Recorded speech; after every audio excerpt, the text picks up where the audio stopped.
Assalamualaikum warahmatullahi wabarakatuh. Kami dari kelompok 10, saya Atan Al-Rashid dengan NPM 211000332 dan ditemani dengan rekan saya Reza Satya Nugraha dengan NPM 211000356. Kami berdua dari kelompok 10 akan mempresentasikan tentang agen asuransi. Yang pertama, ada definisi agen asuransi. Menurut Undang-Undang Nomor 40 Tahun 2014, agen asuransi adalah individu atau badan usaha yang bertindak atas nama perusahaan asuransi konvensional atau syariah untuk memasarkan produk. Menurut Otoritas Jasa Keuangan atau OJK Nomor 69 garis miring POJK titik 05 garis miring 2016, agen asuransi adalah seseorang yang bekerja mandiri atau melalui badan usaha untuk memasarkan produk asuransi atas nama perusahaan asuransi, yang pada intinya agen adalah perwakilan resmi perusahaan asuransi yang memasarkan produk kepada masyarakat. Selanjutnya, ada fungsi dan tugas utama agen asuransi. Yang pertama, pemasaran edukasi. Menjadi perpanjangan tangan perusahaan untuk menjangkau masyarakat, memasarkan produk secara komunikatif dan informatif, memberikan edukasi tentang pentingnya asuransi, jenis risiko, dan manfaat produk. Yang kedua, ada administrasi dan layanan. Membantu proses pendaftaran polis, pembayaran premi, dan pengajuan klaim. Memberikan pendampingan selama masa aktif polis, menjawab pertanyaan dan menangani keluhan nasabah. Lalu, terakhir ketiga, konsultan dan penghubung. Berperan sebagai konsultan keuangan bagi nasabah, menjadi jembatan antara nasabah dengan perusahaan asuransi, membangun jangka panjang yang didasari kepercayaan. Selanjutnya ada regulasi dan sertifikasi profesi. Untuk menjaga profesionalisme dan melindungi konsumen, agen asuransi diatur ketat oleh OJK. Regulasi hukumnya diatur dalam Undang-Undang Nomor 40 Tahun 2014 tentang peransurasian. Lalu ada POJK nomor 69 garis miring POJK titik 05 garis miring 2016 tentang penyelenggaraan usaha perasuransian. Lalu ada syarat utama, agen asuransi harus terdaftar resmi di OJK dan beroperasi di bawah izin perusahaan asuransi yang menaunginya. Selanjutnya, sertifikasi wajibnya. Wajib bagi agen yang memasarkan produk asuransi jiwa itu memiliki sertifikasi dari Asosiasi Asuransi Jiwa Indonesia. Lalu ada Asosiasi Asuransi Umum Indonesia. Bagi agen wajib yang memasarkan produk asuransi umum seperti kendaraan, properti, dan kesehatan. Proses sertifikasi meliputi pelatihan, ujian lisensi, dan registrasi ulang secara berkala. Selanjutnya, jenis-jenis agen asuransi akan dibacakan oleh teman saya atau dipaparkan oleh teman saya, Reza Satya Nugraha. Kemudian jenis-jenis agen asuransi. Yang pertama, agen eksekutif. Yaitu agen eksekutif adalah individu yang secara resmi ditunjuk dan hanya mewakili satu perusahaan asuransi. Mereka fokus menjual produk milik perusahaan tersebut dan biasanya mendapatkan pelatihan produk, dukungan pemasaran, serta akses langsung ke materi resmi dari perusahaan, sehingga mengetahui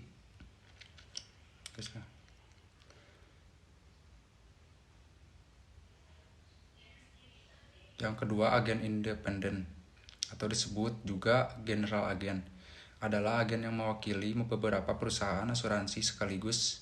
Mereka tidak terikat diri dengan satu merek, sehingga dapat menyajikan berbagai pilihan produk dari berbagai provider kepada calon nasabah.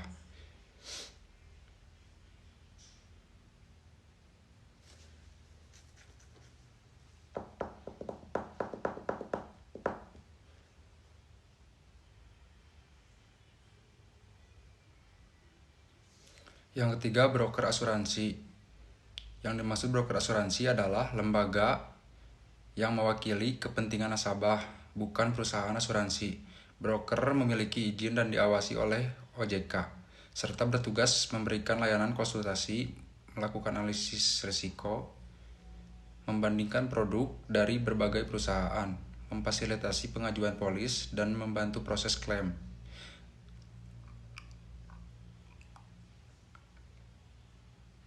Yang terakhir, agen Bancas Asuransi adalah agen yang bekerja sama dengan lembaga perbankan untuk memasarkan produk asuransi. Dalam model ini, bank bisa berperan sebagai referral, memiliki agen internal, membentuk perusahaan asuransi bersama, atau mengintegrasi produk asuransi langsung ke dalam sistem perbankan. Kolaborasi ini memanfaatkan jaringan nasabah bank, kemudahan distribusi melalui sistem perbankan. Selanjutnya, tantangan dan etika profesi agen asuransi. Profesi agen asuransi menghadapi berbagai ketantangan yang kompleks di lapangan. Salah satu tantangan terbesarnya adalah tingginya persaingan antar agen, terutama karena banyaknya agen yang memasarkan produk sejenis dengan pendekatan yang beragam. Hal ini menuntut agen untuk memiliki strategi penjualan yang efektif, kemudian komunikasi yang baik, serta pendekatan yang sesuai dengan kebutuhan calon nasabah. Selain itu, agen sering dihadapkan pada tantangan dalam memahami secara menyeluruh produk yang ditawarkan. Produk asuransi, terutama yang bersifat unit link atau memiliki banyak, membutuhkan pemahaman yang mendalam agar tidak terjadinya miskomunikasi atau kepada nasabah. Kurangnya pemahaman ini dapat berujung pada kesalahan ketentuan polis, salah informasi saat menjelaskan manfaat atau prosedur klaim yang pada akhirnya menurunkan kepercayaan publik terhadap industri asuransi. Dari sisi etika profesi, seseorang agen harus menjunjung tinggi transparansi dan kejujuran dalam memberikan informasi kepada calon nasabah. Agen tidak boleh menyembunyikan risiko atau menyampaikan janji yang tidak sesuai dengan ketentuan polis demi mengejar target penjualan. Edukasi yang jujur dan menyeluruh merupakan tanggung jawab moral sekaligus profesional. Namun, tidak sedikit pula ditemukan contoh kasus penyalahgunaan oleh oknum agen yang tidak bertanggung jawab, seperti menjanjikan keuntungan investasi yang tidak realistis, memanipulasi data nasabah, atau mengabaikan prosedur klaim. Kasus-kasus seperti ini menjadi sorotan dan merusak citra profesi agen asuransi secara umum. Oleh karena itu, menjaga etika profesi dan terus meningkatkan kompetensi menjadi kunci bagi agen asuransi untuk membangun karir yang berkelanjutan dan dipercaya masyarakat. Kesimpulan, agen asuransi memainkan peran sentral dalam mempertemukan perusahaan asuransi dengan masyarakat. Mereka tidak hanya bertugas memasarkan produk, tetapi juga berperan sebagai edukator, konsultan, dan pendamping bagi nasabah sepanjang masa polis. Jenis-jenis agen yang beragam memberikan pilihan kepada masyarakat dalam memilih layanan yang sesuai. Namun, agar dapat menjalankan peran ini dengan baik, agen harus memiliki pemahaman mendalam tentang produk, mematuhi regulasi, serta menjalankan profesi dengan integritas dan etika yang tinggi. Sertifikasi resmi dan pelatihan berkelanjutan menjadi kunci profesionalisasi agen. Dengan demikian, agen asuransi tidak hanya menjadi ujung tombak penjualan, tetapi juga pilar penting dalam membangun kepercayaan publik terhadap industri. Ya, sekian dari kami kelompok 10 tentang pemaparan agen asuransi. Mohon maaf jika ada kesalahan pengucapan kata atau kekurangan dari kelompok kami. Kami dari kelompok 10 izin undur diri. Wassalamualaikum warahmatullahi wabarakatuh.